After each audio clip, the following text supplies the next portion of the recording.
Welcome, friends. Today, we are doing another fragrance review. Scandalous. That's right, friends. Once again, I have returned to you, this time with another fragrance review from the house of Tom Ford. We are reviewing Fougere Platine.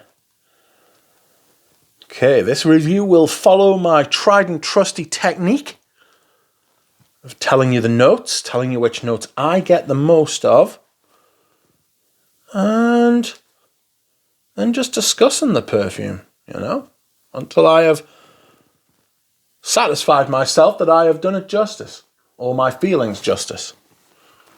Okay, so the notes in this perfume are bergamot, lavender, basil, clary sage, honey, olibanum, Spanish labdanum and artemisia, woody notes, cedar, and tobacco.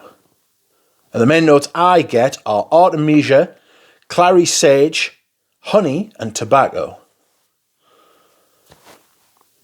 So, this fragrance was released in 2018 when Tom Ford was releasing a few different Fougeres.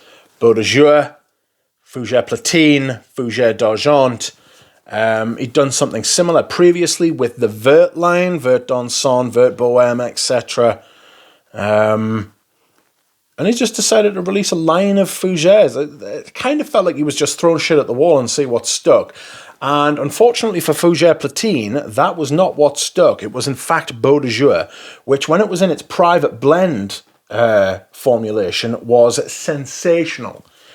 And then they put it in the signature line and cheapened the formula by throwing in amber woods, which was utterly pointless. And just fucked it, really. Just absolutely fucked it.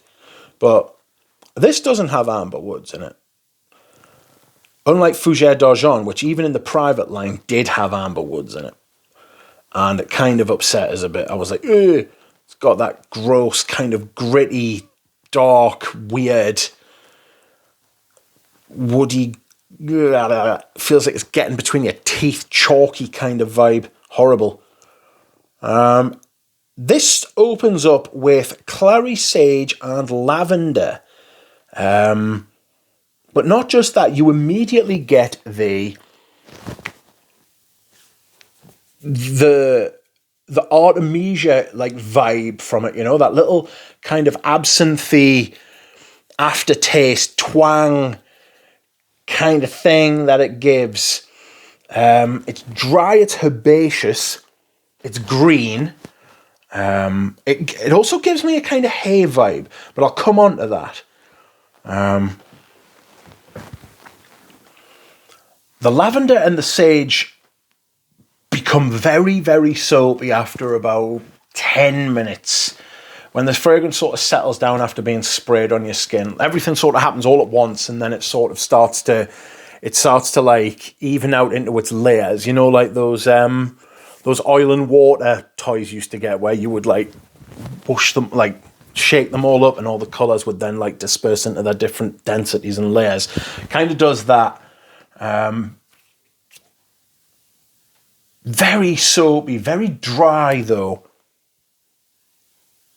Like those kind of soaps that dehydrate your skin, really old-fashioned lavender kind of soaps. Again, herbaceous. That sort of calms down and is sweetened by the honey. And the honey comes to the rescue. After about 20 minutes, half an hour, you start to get little sweet, sort of syrupy, kind of sugary inflections of honey. You get that kind of saving grace from it, because up to that point it is actually quite sheer. It's not an easy wear. Excuse me whilst I hydrate. It's maybe mouth dry.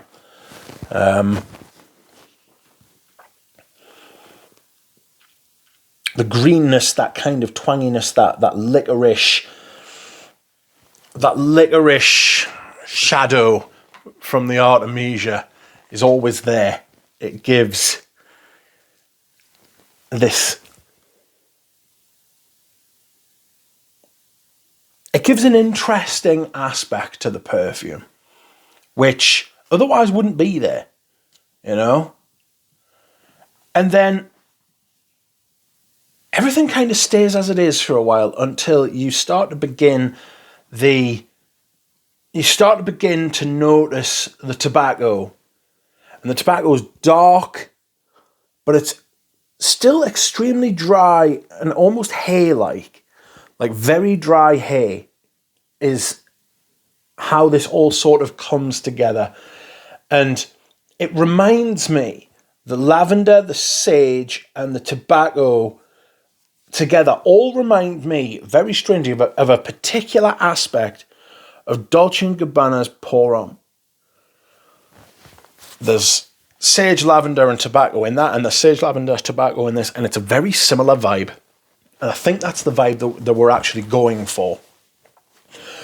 They don't smell the same as perfumes, but if you put them side by side and smell them, you will pick up that dry tobacco, herbal aspect that's in both. It's very interesting. I just found this a very tough wear. Very dry, very sheer. And Artemisia, it's not really my thing. That licorice aniseed kind of thing, you know. Performance is okay, it's not great. But this isn't a Tuscan leather tobacco vanille tobacco. It's not a superstar of the Tom Ford line. And it was a bit out of character for the brand as well, actually, which is why I think it got discontinued. Anyway, I've sold it now. Thanks very much for watching, everyone. I'll see you again soon.